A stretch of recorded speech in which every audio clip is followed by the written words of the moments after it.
वंदे मातरम। नमस्कार, जय श्री राम। हमारे देश का कानून अभी उसका जो भारतीय न्याय संहिता करके उसको दे दिया गया, नाम नया दे दिया गया, लेकिन दंड के स्थान पर न्याय आया। लेकिन अभी भी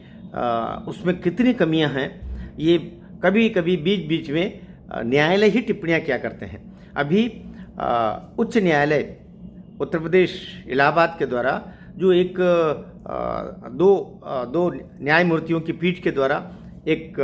प्रकरण में बोला गया, निश्चित रूप से वह सोचनी ही नहीं है, बल्कि उस पर विचार नहीं करके और उसको क्रियान्वित करने की स्थितियां है कि माननीय न्यायमूर्तियों ने कहा कि ट्रायल कोर्ट, शब्द पे ध्यान दीजिएगा, ट्रायल कोर्ट के जज हाई कोर्ट में अपना कैरियर और अन्य स्थितियों को लेकर के विवाद में न पड़े, इसको लेकर के, और वे ऐसे अभियोग में, ऐसे आरोपी के साथ, ऐसे प्रकरण में जिसमें उसको बरी किया जा सकता है, उसमें भी उस अपराधी को बरी करने के स्थान पर वे उसको आरोपित करके और अपने निर्णय में ट्रायल कोर्ट उसको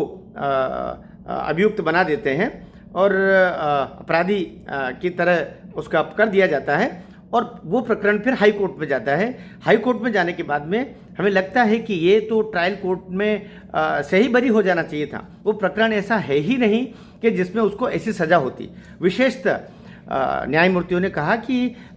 जो हत्या या गंभीर अपराध के प्रकरण होते हैं, वहाँ पर ट्रायल कोर्ट के जो न्यायाधीश होते हैं वो कोई रिस्क नहीं लेना चाहते। ज़्यादा सही शब्द हम ये भी कह सकते हैं कि रिस्क नहीं लेना चाहते हैं। लेकिन हाई कोर्ट ने कहा कि ऐसे प्रकरण में ये वो जो अब हाई कोर्ट में आने के बाद में वो छूटता है, इसलिए एक तरीके से उनका कहने का आशय है कि सारी बलाएं हाई कोर्ट पर दे दी जाती। बलाएं शब्द नहीं कहना चाहिए, सारे चीज़ को वहाँ दे दी जाती है कि वो चल के निर्णय करेंगे, और ट्रायल कोर्ट के जो न्यायाधीश होते हैं वो अपनी ओर से एक तरीके से उस कार्य को ऊपर टाल देते हैं और उसको सज़ा उसकी घोषित कर देते हैं। माननीय उच्च न्यायालय ने कहा, इलाहाबाद उच्च न्यायालय ने कहा कि उसमें सजा देने के का वो केस वो प्रकरण ऐसा रहता है कि वो निर्दोष होना चाहिए था, वो वहीं से बरी हो जाना चाहिए था, लेकिन उसको बरी किए बगैर उसको ऊपर भेज दिया जाता है हाई कोर्ट के लिए। ये गलत है, और ये केवल अपने कैरियर की चिंता करके और कौन अन्य विवादों में पड़े ऐसा कुछ सोच करके, और वे उसको ट्रायल कोर्ट के जज उसको ऊपर भेज देते हैं उसको दंडित करके। ये अनुचित है, क्योंकि न्यायमूर्तियों ने कहा है कि एक बार जिसको आप अपराधी घोषित कर देते हैं, उसके परिवार पर, उसके रिश्तेदारों पर, उसके खुद के उस पर वो जो उसकी एड़ियाँ घिस जाती हैं, उनके परिवार के लोगों को, ज़मीन, उसकी संपत्तियाँ, सब घर बिक जाते, सब बर्बाद हो जाते वो केस लड़ते लड़ते, और यहाँ आकर के और फिर उनको वे बरी हो भी जाते हैं, तो फिर समाज स्वीकार नहीं करता उसको, बाद में समाज भी स्वीकार नहीं करता। यहाँ समाज तो समाज, उसका परिवार भी उसको स्वीकार नहीं करता। तो ये बहुत ही चिंतनीय है। और उन्होंने अभी एक विधि आयोग की रिपोर्ट का हवाला देते हुए दोनों जो न्यायमूर्ति सिद्धार्थ जी और न्यायमूर्ति खान जी, इन दोनों का ये अभिमत था कि सरकार को जो विधि आयोग की रिपोर्ट है, जिसके अंतर्गत यदि किसी अभियुक्त को निर्दोष पाया जाता है, चाहे वो किसी भी स्टेज पर हो, तो उसे भी कम से कम धन के द्वारा, कुछ मुद्रा के द्वारा, कुछ राशि दे करके और उसके सम्मान की रक्षा की जा सकती है। बात इसकी नहीं है कि उसको कितनी राशि मिलेगी, राशियां भी निर्धारित होनी चाहिए, और जो विधि आयोग ने जिसका अनुशंसा की है, लेकिन वो कह सकेगा कि मैं निर्दोष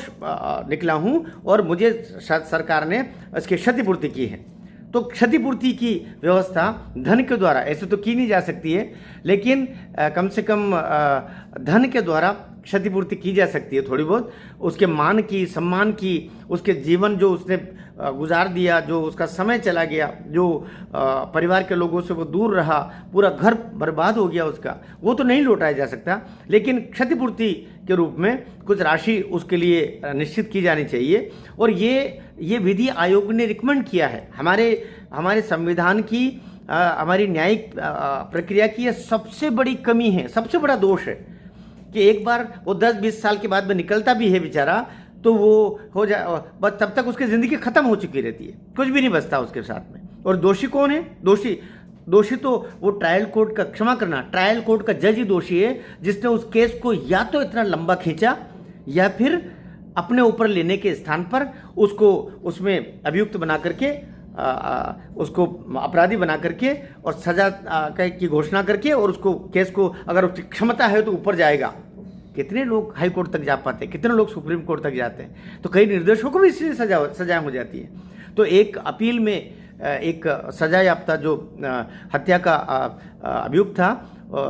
माननीय उच्च न्यायालय इलाहाबाद ने उसकी अपील को भी स्वीकार किया और साथ में टिप्पणी की और सरकार से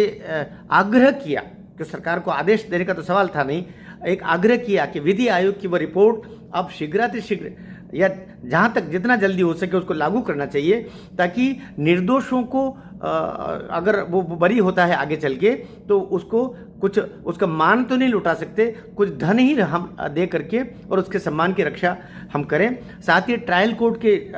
सभी जजेस से एक तरीके से डायरेक्शंस दिए हैं कि आप ऐसे प्रकरण में जिसमें वो अभियुक्त बरी हो सकता है, उसको बरी कर देना चाहिए। उसको ऊपर भेज करके और उसके जीवन को खराब करना और उसके परिवार को तबाह करना, ये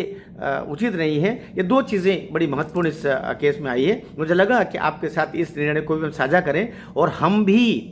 देश के जागरूक नागरिक होने के नाते भारत सरकार से, विशेषतः इस समय मोदी बैठे हुए हैं और बहुत सारे नए अच्छे काम कर रहे हैं, मैं उनसे भी आपकी ओर से ये अपेक्षा करता हूं कि वो ये जो विधि आयोग की रिपोर्ट है, जिसके तहत यदि कोई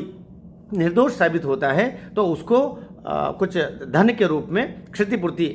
करें। साथ ही सभी जो ट्रायल कोर्ट के जजेस हैं उनसे भी प्रार्थना है, हम प्रार्थना ही कर सकते हैं कि जिन केसेस में आप अभियुक्त को बरी कर सकते हैं उनको बरी करना चाहिए। थोड़ी सी उस केस को एनालिसिस करना, मेहनत तो पड़ती है, कुछ करने के लिए मेहनत पड़ती है। अभियुक्त ठहरा देना तो बड़ा आसान काम है, क्योंकि बाकी वो पुलिंदा ऊपर जाने, उनका काम जाने, लेकिन उसको निर्दोष करने के लिए सारी बारीकियां देखनी होती है, जो जजेस को थोड़ी सी और ज़्यादा अपने उस केस के साथ में स्टडी करके मेहनत करना होती है। ये अगर वे करेंगे तो कई निर्दोष